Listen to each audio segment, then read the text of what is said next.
How did you get over your first breakup? Advice for people in toxic relationships. Best advice for single nerds or introverts. How do you know if someone is the one? What can I do if I like a girl that's taller than me? Hi, I cut my bangs in my last video. 2020 has made me do this! And I gave a lot of what I would say is top-notch dating advice. Unfortunately, most of the actual advice didn't make it into the video because I was so distracted with my hair. Oh my god. Oh my god. So here's some dating advice that I wish I had when I was in high school. How did you get over your first breakup? It's so devastating because it's the first time you've experienced love. It's the first time you've lost love. The way I'd recommend you get over your first breakup, or any breakup, is to allow yourself to be sad. You need to give yourself at least 6 months. No contact. Mute them from your Instagram feed, block their number, no contact. I think the thing that's important to remember is that most romantic relationships end in a breakup. The end of a relationship is not a failure. Relationships serve as lessons. People are with you for different periods and lengths of time in your life to help you grow, expand your mind. Just because you can't continue to grow with them anymore doesn't mean that they weren't perfect and beautiful and wonderful for what they were when they were. It's supposed to hurt. That means you were doing it right. Best advice for single nerds or introverts. I'm a little bit of a blend of extrovert, introvert, but I do love meeting strangers, and I know for some people that is a nightmare. So what I would recommend to you is then finding a place to meet people or a way to meet people that you feel the most comfortable. That could be online, that could be practicing a hobby. I know it's harder to do nowadays because we're quarantining, but when quarantine is over, one of the things I really recommend is getting involved with groups or other people that share your interests. So it's a great way for you to invest in yourself and cultivate your creativity while also possibly meeting someone with the same interests as you. Because again, we want dating to be a hobby. We don't want it to be our whole universe. We want to be focusing on ourselves, but be open to other people. That's how you get the right ones. That's what they're talking about when people say, it happens when you least expect it. You don't have to least expect it, but it is when you are investing the most in yourself and putting your best foot forward for you that you are the most attractive to other people. One more thing you can do is just be honest about your nerves. I mean, over communicating to me is a must. It's a way of life. So tell people you're nervous. Tell people you're uncomfortable. Tell people this isn't something you normally do. I personally would find that incredibly charming. Advice for people in toxic relationships. Oof, I feel you. You might not know you're in a toxic relationship, but you probably do because you've stopped listening to your friend's advice about this person, you complain about the same things over and over again about this person, you only think about this person's needs and wants, you are willing to put your needs and wants to the side as long as you're doing whatever it takes to make it work. I get it, I've done it, it sucks. I was in a very toxic relationship for about 10 months and I was so depressed. I was not anywhere near the best version of myself.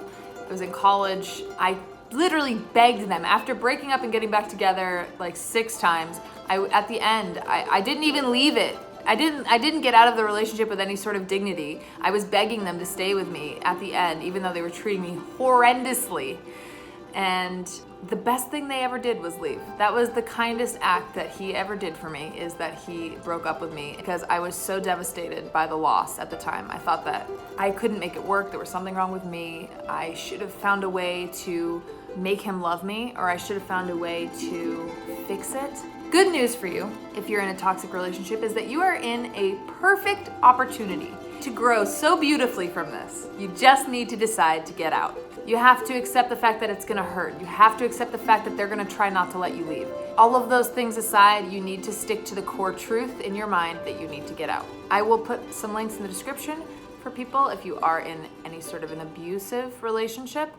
I can also understand that, and I will put some resources for you down below. One way that can make it easier to kind of fall out of love with the illusion of a toxic person is to realize that most of the things they're doing, both manipulative and seemingly kind, are a means of controlling you. Once you start to get your mind wrapped around that, it becomes so easy to spot. The way that they don't make themselves available for you when you need them, but then the way that they are all too eager to be around you when you're giving them space, it's all control tactics. Trust me. Notice your partner's toxic actions and the ways that they're trying to control you. Commit to at least 12 months of no contact. At least. Ideally, no contact ever again, but that might be too hard for you to comprehend. Commit to 12 months. no contact. Surround yourselves with loved ones, virtually if you need to. Get your best friends, get the best, strongest people around you. Allow yourself to be a burden. Your friends will pick you up. Your loved ones, your family will pick you up. And finally, make time to move. Going for walks, exercising, kickboxing, anything. Anything to get that anger and that heartbreak out. You gotta know that the world is still turning around you. If you stay holed up inside in the dark, you're gonna fall back into a slump. You're gonna fall into a depression. You need to be out in the world. How do you find the courage to open up to your significant other about your feelings and your mental health? Well, I have clinical word vomit, so I just tell people all of the things all the time. That is a tactic I learned early on. I no longer like to hide my wounds. I try to be really open with the things I'm working on about myself. I find it attractive when other people are really open about the things they're working on. Certainly in a relationship, being vulnerable is the most important thing you can do. So communication. Everybody's flawed. All of the secrets will come out eventually. So the sooner you can own it and be open about it, the better. And take pride in the fact that you're challenging yourself to overcome things. I mean, that's hot. But if you say you're working on things to improve yourself, you have to actually do it. I will say that. You can't just talk about it and hope it's gonna fix itself. We do have to do the work. How do you know if someone is the one? You don't. Some people say they do. I personally, my philosophy is that there is no one. I don't think there's one perfect person for everyone. Maybe it's a self-preservation thing. I think it's too terrifying and too devastating to imagine, because what if they got hit by a car or something? What if they were born in a different time before you were even alive? Or they haven't been born yet, or they're way too young? Like, I don't like thinking about the one.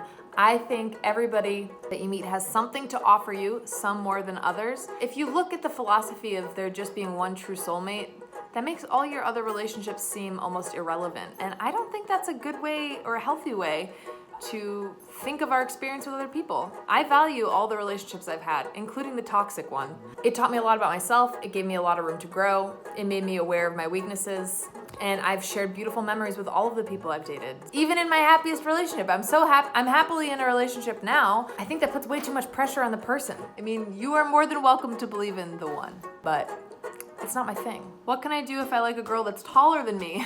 I thought I would never date anyone shorter than me, and I'm currently dating someone shorter than me, and I'm happier than I've been. As the girl who's always taller than people, I would say be confident about the fact that you are shorter than her.